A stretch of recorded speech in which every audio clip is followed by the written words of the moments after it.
I am Anne LaFollette, an artist, illustrator, and newly minted entrepreneur who loves to share the journey that I've been on to discover my creativity that I embarked upon after a long career in the corporate world.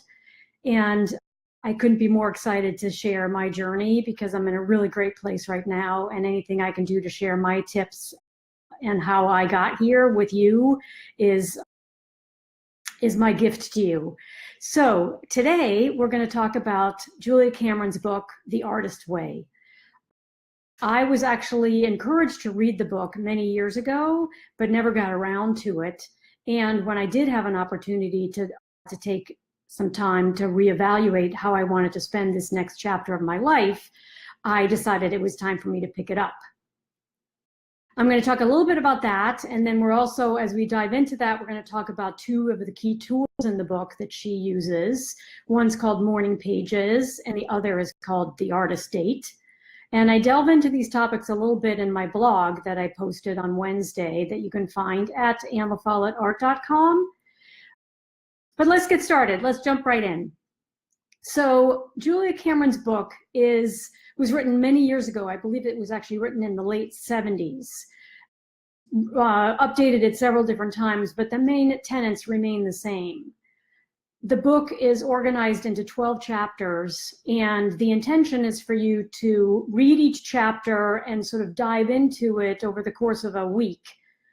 The chapters include essays and observations and recommendations, as well as some tasks or homework assignments. She likes to call them tasks at the end of each chapter. And so before you embark on the one following, you're supposed to do as many of those, quote, tasks as you can. They're all super easy, and they're really interesting and very thought-provoking. And so I found that although I was certainly never able to do all of them, you can pick and choose the ones that appeal to you the most and make it really valuable in that way. So that's how the book is organized, 12 chapters. You try to get through all of the material in one chapter every week and then move on to the next, but obviously you can work at your own pace.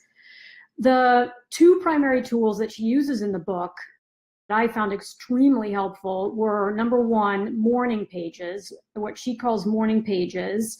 And essentially morning pages is journaling.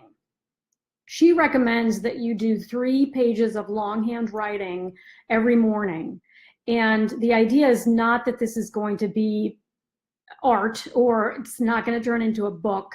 It's really intended to just get down on paper what's running through your mind.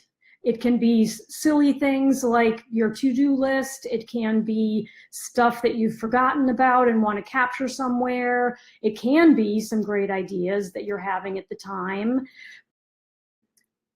But you don't want to get too hung up on it. You just want to sit down, get into the practice of actually writing these 3 pages out. And I found it to be frustrating at times, really challenging at times. I didn't want to do it many times. But if you stick with it for the 12 weeks that you're following her course, essentially, in the book, I did find that it helped me eventually work through get a lot of the noise out of my head and start to actually put on paper some more valuable thoughts about how I wanted to be spending my time, what was coming up for me that I wanted to be pursuing, how I might go about trying to pursue some of those ideas that were coming into my head, and many other very helpful thoughts. So that's what morning pages are, and it is a cornerstone of her program. The other key tenet in her book and the other tool that she wants you to learn how to use is called the artist date. And an artist date is essentially you taking yourself out somewhere for a couple of hours once a week. And that can be anywhere you want to go. That can be a museum, that can be a beautiful garden in bloom or a garden in the wintertime. It can be going to a new neighborhood that you haven't investigated before. It can be just take yourself to the coffee shop and hang out in the coffee shop and enjoy a delicious cup of coffee and a croissant or something yummy. It can be a coffee shop you've been to before, or you could explore a new one. the idea is to just get yourself out and spend some time. I found that it allowed me to do some reflection. It also had the ability to kind of fill my batteries back up again. I got inspired. I frequently would go on my artist date to various museums, and I'm very fortunate to live in the Bay Area where there are tons of possibilities, lots of museums, lots of art galleries, which of course I love to go to, but also gardens and beautiful outdoor spaces. So the idea behind the artist date is really to take yourself basically on a date, and it's all about you. So you're not supposed to do it with other people, although sometimes I do go with other people because it's super fun. But I really do love the solitude and sort of the self-reflection that I'm able to do when I go by myself. So I have a tendency to go to museums because I love museums. And one of the things I wanted to share with you is a little story about how I go to visit museums. I had the fortune, very great fortune, I'm really blessed to have lived in Europe as a child. I lived in both Brussels and in Paris between the ages of about 8 and 13 or 14. And obviously there are tons of museums over there, and you go to museums a lot to actually buy everything inside them, especially when you go to a ginormous museum like the Louvre. So here's her strategy that I wanted to share with you because I still use it today and I absolutely love it. She, of course, I have to let you know, was taking me, my 2 older sisters, and my younger brother out to museums on the weekends in Europe and also after school, totally undaunted by having 4 children in tow. But here's her strategy. She would tell us when we got into the museum that we should go through it at our own pace, not feel like we had to go to every individual room, but basically walk through the portion of the museum that we were going to be in together as a family and see what drew our attention, and keep walking until you saw something that really kind of stopped you in your tracks or interested you enough to actually stop you in front of it. And then her recommendation was just hang out there. You don't have to see another piece for the rest of the visit. That can be your piece. And look at it from different directions, look at it up close, back away, see that what you pick up from it from all of those different perspectives. But it was a fabulous approach because it didn't put you under a lot of pressure to try to see every single piece on the walls. And it also allowed me in particular to develop a little bit more of the type of art that I was drawn to, and really enjoy the visit as a result of having that sort of pressure off of feeling like, oh my God, I have to rush through this giant museum and I have to see everything. So I wanted to share that with you because I thought you might appreciate it. And please use it yourself. It's a great strategy. As I said, I still use it to myself.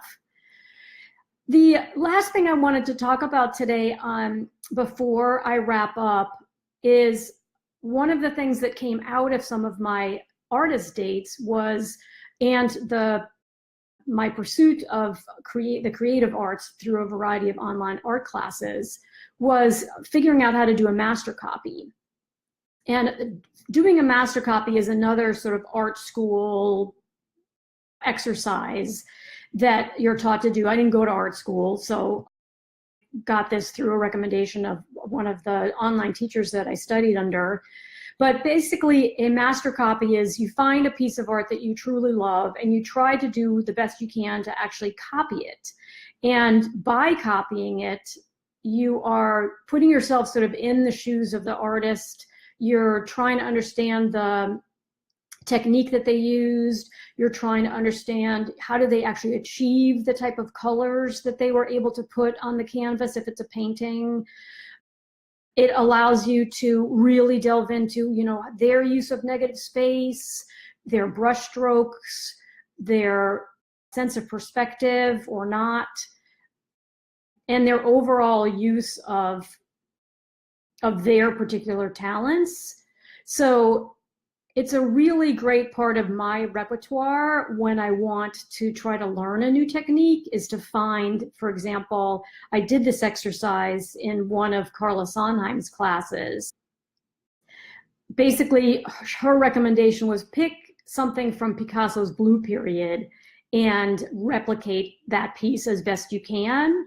And she also recommended that we try to sort of warp it a little bit so that it wasn't, you're not trying to truly imitate them completely 100%, but you are trying to duplicate their technique. So on the blog at annlafollettart.com/blog, there are a couple of pictures of some of the master copies that I have done. Several of them were from Picasso's Blue Period, but then I loved this sort of techniques that we were using so much that I also did one of an album cover of Joni Mitchell. And I think they came out great, and they don't, of course, look anything like the artist's work, but they allowed me to sort of dive into what those techniques were, what those methodologies were, what those colors were, brush strokes and technique that I wouldn't otherwise be sort of focused on. So I found it to be incredibly helpful. And I wanted to let you know before we wrap up that, as I mentioned, I have a freebie on my website at annlafollettart.com/blog that is called Kickstart Your Art Journey. And it's a freebie. It's basically a cheat sheet where I walk you through my favorite online art resources, because one of the ways I was able to dive into my creative practice that I keep and that I have today was by investigating a whole bunch of different online art resources, taking some classes from a variety of them, and then deciding which ones were sort of for me and which ones I still use today. And I wanted to share that resource with you. And I'll see you next week. Bye.